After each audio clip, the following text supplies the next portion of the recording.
Washington Commanders. Yo, what's up, world? Welcome back to the channel. APWSPORTS signing in, and welcome to another Chicago Bears preview. The Bears have a short week this week. It's Thursday night primetime football as the Bears are at home and they're wearing their brand new orange helmets with the orange jerseys.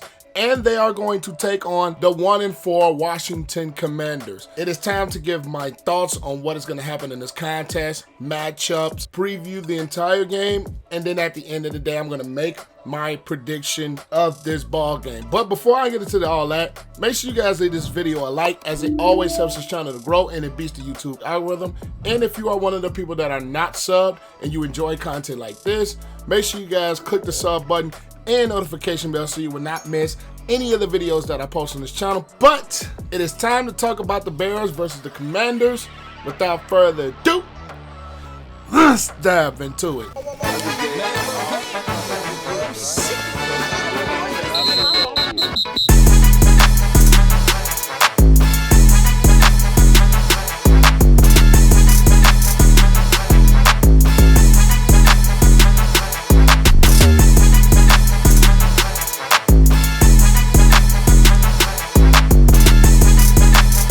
I'm going to do something new with these previews.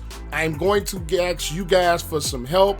I'm going to post every single week who will win this week in each Bears contest, and I will give you guys his results. And this week, we have the Bears at 78% of the vote with 1,000 votes. And stay tuned to the end of the video. I will give my final prediction and final pick for this Bears contest. Now, the first thing that I'm going to get into is the Washington Commanders offense versus the Chicago Bears defense. Now, the Commanders offense is led by quarterback Carson Wentz, who has had his ups and downs this season. And the main reason for that is that the Washington Commanders offensive line has pretty much struggled the entire season. And going into this game, they will be without starting right tackle Sam Cosmi. This offensive line for the Washington Commanders, let's just face it, it has not been very good. You have Charles Leno Jr., a former Bear who has struggled, Andrew Norrell, you have Nick Martin at the center position, you have Shadiq Charles, and you're going to have Cornelius Lucas, who I believe is a former Bear in his own right. So you have an offensive line that is struggling versus a Bears defensive line that haven't really been getting at the quarterback as much as we kind of anticipated. Robert Quinn has kind of struggled a little bit. This offensive line is something that has to improve for the Washington Commanders in order for them to win this ball game. Now, Antonio Gibson has been very solid. You're going without wide receiver Jahan Dotson, who has been ruled out, and along with tight end Logan Thomas, who has also been ruled out. Diami Brown, a receiver who kind of emerged last week, is questionable for this contest. One thing about the Washington Commanders offense, they can score some points. Now, a lot has been said about Carson Wentz. A lot of criticism has been given, and rightfully so, because like Stephen A. Smith says, I'm going to reiterate that Carson Wentz is an accident waiting to happen. He turns the ball over in inopportune times and has been costing the Commanders some of the games that they have been close in. They are 1-4, but I personally believe offensively they have been scoring some points. You have wide receiver Terry McLaurin, who has been playing some solid football. Curtis Samuel, actually two Ohio State guys. I'm a little biased towards them, let's just be honest. I think the loss of Jahan Dotson, who has made a lot of their big plays in their offense, is really going to hurt. The running game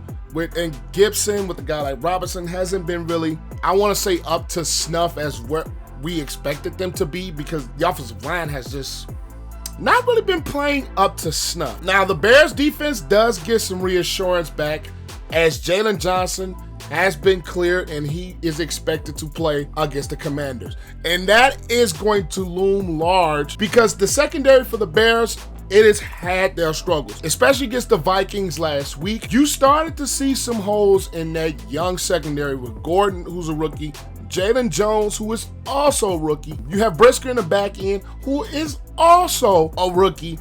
You have Bill Dorr, who's still young in his own right. Eddie Jackson, he really played solidly last week. And the Bears secondary with Jaylon Johnson, it gets healthy. and you get some of that depth back because Jaylon Johnson is one of the better shutdown corners in my opinion. Now the Bears linebacking core does lose Matthew Adams, who went to IR, and that is going to hurt. Morrow has been playing solid. Roquan Smith didn't have the greatest of games last week against Minnesota, but at the same token, you can't expect Roquan Smith to look bad for 2 weeks in a row. Now it is a short week. The Bears up front, they just have to be better.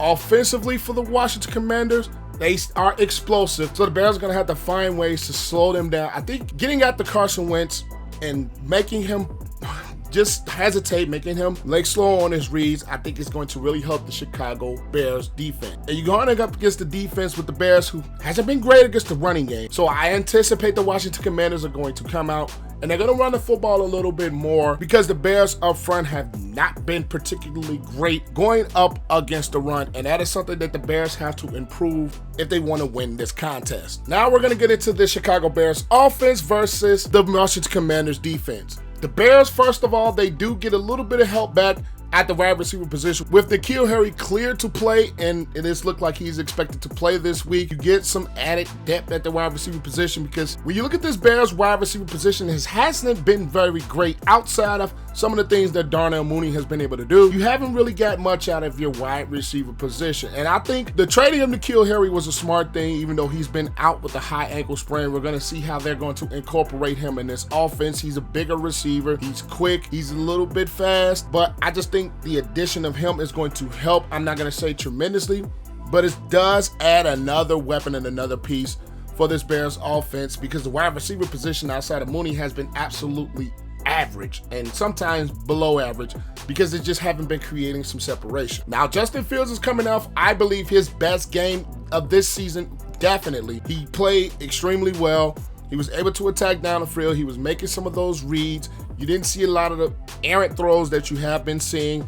He's been playing with a little bit more confidence. You saw with the eyes in the back of his head, he was able to escape some pressure. Some of these games, the Bears have been letting up 3 sacks, 4 sacks, 5 sacks. He's only got sacked twice last week. Even though the Minnesota Vikings were creating some pressure against this Bears offensive line, when Justin Fields has time, the passing game seems to be improving. Justin Fields has been improving from game to game. And that is something that we saw last week with the improvement of this Bears passing game. Now, the Bears running game struggled last week, and some of that was partly because the defense really didn't get off the field. Minnesota has some longer drives, and you really didn't have a lot of opportunity to run the football. David Montgomery is back and healthy. Khalil Herbert is back. The Bears offensive line, even though Cody Whitehair is still out, I think they should be better as far as the run game goes, because Washington is a different element of offense than what the Bears defense faced last week. So I think there are going to be more opportunities to expose somewhat of a underwhelming Washington front four, even though Chase Young has been pretty much out for this season, still recovering from the ACL injury. Deron Payne has not been the same. Jonathan Allen has not been consistent. Montez Sweat has not been consistent for this Washington Commanders defense. And you're going up against a defense where they have some injuries in the back end of their secondary, as long as the corner's alone. Percy Butler is out for this ball game. As long as William Jackson III, he is out for this ball game. So you're going up against a younger secondary with Curl, with a guy like Wild Goose, and Kendall Fuller. I think is still their best corner, but there are some holes in this Washington Commanders defense that the Bears can attack. They are not, I want to say, a heavy blitzing team. They haven't been creating the pressure that you expected the defense led by Ron Rivera to create. The front four has not been up to snuff. The pass defense hasn't been really good at all. So there are holes for this Bears offense to attack, especially with some of their RPOs, especially with some of the screen game, which I think we'll probably see a little bit more on this week, with Mooney, with N'Keal Harry back, David Montgomery as well, and Khalil Herbert as well in the screen game. Justin Fields and Cole Kmet started to really get a connection last week, and the big thing that this Bears offense needs, they need that tight end to be productive. Cole Kmet was productive last week, and I expect that to continue with the young linebacker core with Holcomb, Davis, and Mayo. This Bears offense has some opportunity to create some of those explosive plays that we've seen a little bit of, but I think you're going to expect the Bears offense to open up just a little bit more week by week, and I'm expecting that this week against the Commanders team that is a little bit banged up. They have been underwhelming. They have not been playing up to their potential. This defense for the Commanders has holes to expose, and Getsy, I think, is going to be a little bit more creative in some of the calls that he has in his play sheets. Justin Fields is getting more and more comfortable game by game. I think we can see Justin Fields really come out, use his leg. They're going to run the ball, I think, a lot more than what they were able to last week. I think they're going to be more opportunities there to run the football for this Bears offense. And then when you think about some of the receivers, I think they're going to be a little bit more chances to get open with the injuries to their back end and the underwhelming play that the secondary has had. Even though the Bears receivers have been pretty much average or below average this year. N'Keal Harry back, like I said, it's going to make that big of a difference, but it's going to help with this Bears wide receiving core, and you can expect them to be a little bit better than what they were last week in the passing game. 3 keys to a Chicago Bears victory against the Washington Commanders. 1, running the football. We didn't get a lot of opportunities last week because of the time of possession game, but running the football, I believe, is going to set up so much of what Luke Getsy and Justin Fields wants to do with this Bears passing game. So winning up front, being physical, running the football, and that's going to set up so much of what this Bears passing game can do. Even though the passing game hasn't been great, but running the football with Montgomery, with Herbert, is going to bring a lot of those secondary players up, the safeties up, the linebackers up. And with the Commanders secondary banged up as it is, you're going to have those opportunities to take those shots down the field. The number 2 key for the Bears to win this game is getting pressure after Carson Wentz. He is one of the more sacked quarterbacks in the league. Robert Quinn has struggled, and I think with the weakened offensive line with the Commanders, this is a chance for him to really explode and really start to get back on track, because we're starting to see Robert Quinn have some similarities to what 2020 looked like. So I expect him to, number 1, be a lot better in pass rush. Travis Gibson as well. I just really expect them to really attack this Commanders offensive line and make Carson Wentz feel the pressure, and that's going to lead to some interceptions. It's going to lead to some errant throws. It's going to lead to mistakes.